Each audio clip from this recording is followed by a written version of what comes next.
지속된 경기 불황에 소비 인식이 변하면서 중고품 시장이 급성장하고 있습니다.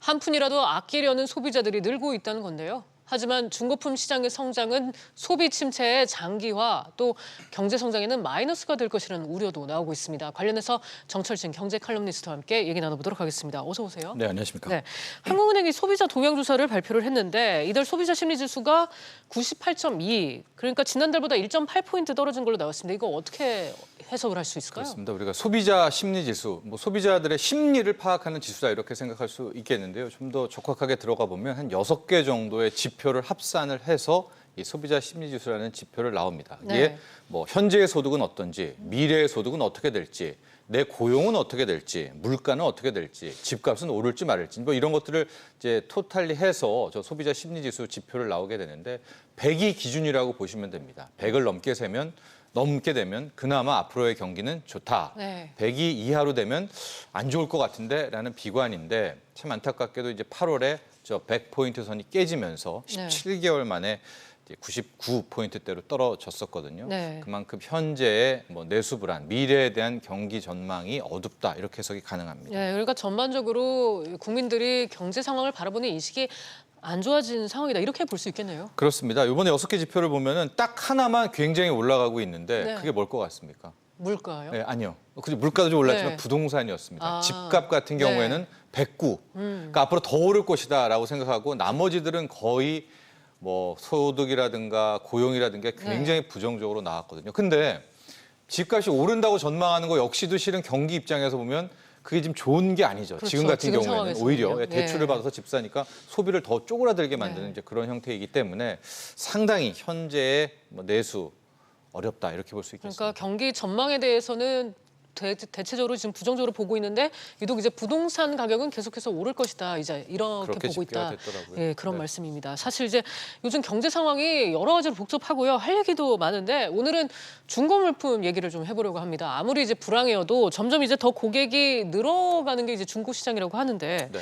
최근 몇 년새 그 규모가 꽤 커졌다고요. 저도 통계 지표를 보고 깜짝 놀랐는데요. 이제 2008년 말 세계 금융위기가 터지지 않았었습니까? 네. 2008년, 2009년에 한번 중고 시장이 굉장히 커졌었습니다. 그때도 힘들었으니까. 네. 근데 당시의 규모가 4조 원대다, 4조 원을 넘는다 그랬었는데 현재 규모는 거의 한 20조 원대까지 와, 지금 커진 네. 상황으로 집계가 그러니까 되고 10년 있거든요. 만에 지금 5배 가까이 커진 거군요. 5배가 커졌고 네. 여기에는 이제 중고차는 뺍니다. 왜냐하면 중고차 시장이 들어가면 이건 기하급수적으로 커지게 되기 때문인데 예. 그러니까 중고차 시장을 빼고 20조 원의 중고 물품 거래 시장에 서고 있는데요.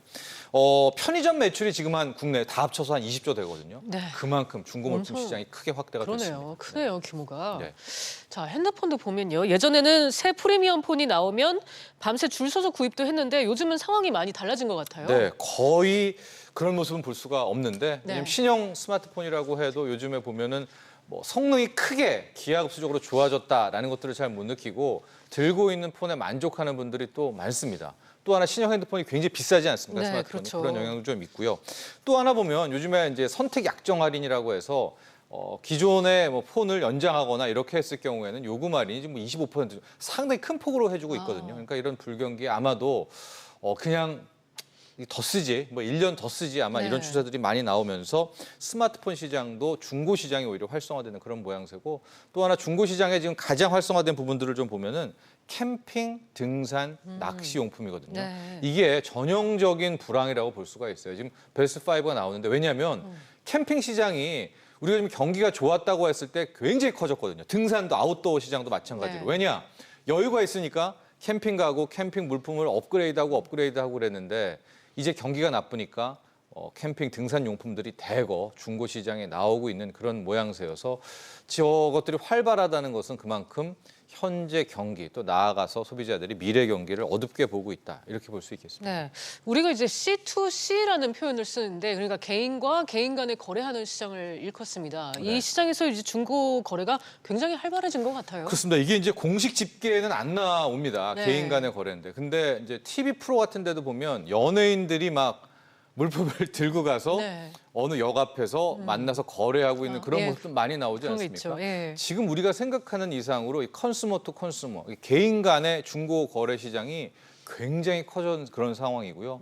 뭐 농구와 뭐 이런 뭐 컴퓨터, 피규어 이런 것뿐만이 아니라 최근 들어서는 뭐 생활용품 전방위적으로 저 중고의 C2C 시장이 커지고 있어서 아마도 이런 쪽에서 새로운 비즈니스라든가 스타트업이라든가 여기서 좀 탈출구를 창업에 있어 찾아보는 것도 뭐 괜찮은 아이디어다 이런 의견까지 이런 나옵니다. 개인과 개인 간의 거래는 아까 말씀하신 그 20조 원 규모에 포함이 되지 않는 건가요? 포함이 되는 것도 있고 안 되는 것도 있겠지만은 예, 네. 어느 정도 모든 것을 다 잡아낼 수는 없을 그렇군요. 겁니다. 그러니까 우리가 20조 원이라고 생각하는 것도 일단 그보다 더 클 수 있다는 그렇죠. 말씀이네요. 네.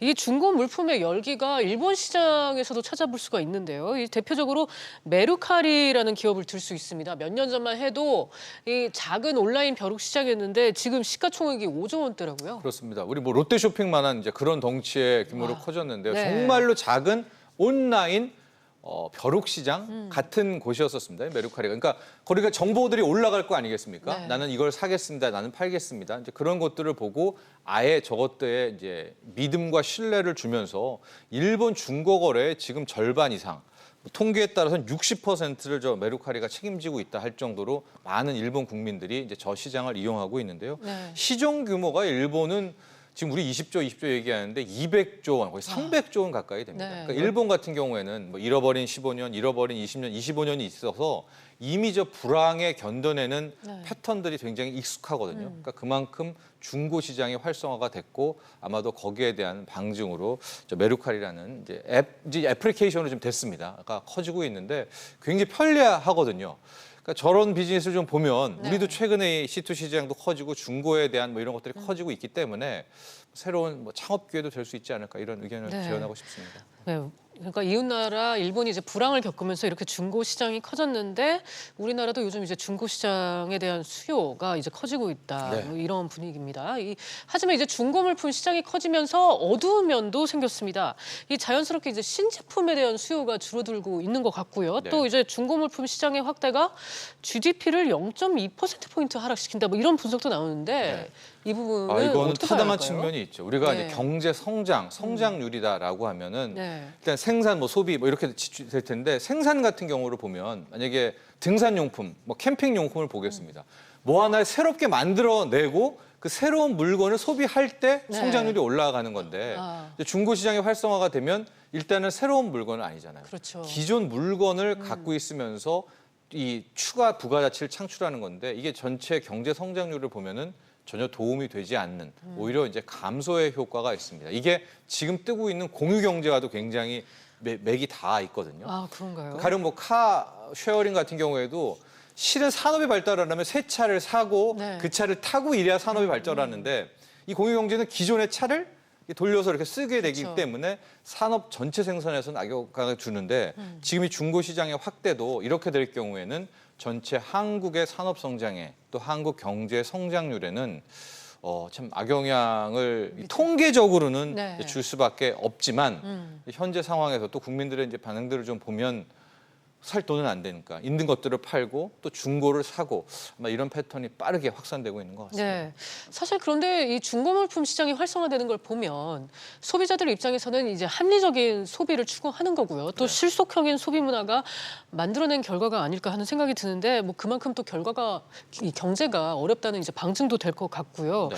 이 문제의 중요성을 어느 정도로 파악을 하고 있어야 될까요? 그렇습니다. 베스트 시나리오는요. 중고의 시장도 한 뭐 1% 성장을 한다면 그 2배만큼의 새로운 신산업 산업 성장이 나오는 이게 이제 가장 좋은 모습이겠죠. 왜냐하면 중고의 시장은 앞서 얘기한 것처럼 뭐 실속 소비, 합리적 소비에 대한 측면이 분명히 있거든요. 네. 그런데 현재의 문제는 기존의 산업들이 거의 영역 확장을 못하는 와중에 유독 중고 시장만 기하급수적으로 우리 상상 이상으로 커지고 있어서 이게 한국 경제의 큰 틀에서 보면은 오히려는 이제 네. 악재가 될 수밖에 없는 이제 그런 상황이 분명히 있거든요. 근데 제가 앞서도 말했지만 일단 일본 사례를 보면 이게 쉽게 바뀔 것 같지는 않습니다. 그렇다면 이 중고 거래에 있어서 더 새로운 부가가치라든가 네. 더 합리적인 소비라든가 국민들이 신뢰할 수 있는 어떤 중고거래를 만들 수 있는 거기서 어떤 비즈니스가 좀 나오는 이런 방안 쪽으로도 나가는 것도 한 대안이 될 수 있겠다 이렇게 말씀드리고 네, 싶습니다. 그러니까 이미 이 중고 물품을 사는 것에 습관이 이제 받아들여진 된것 그런 같아요, 사람들에게 확산이. 있어서는 네. 이게 생활 패턴을 바꾸기가 쉽지는 않겠죠. 그렇습니다. 네, 지금 평론가님 말씀대로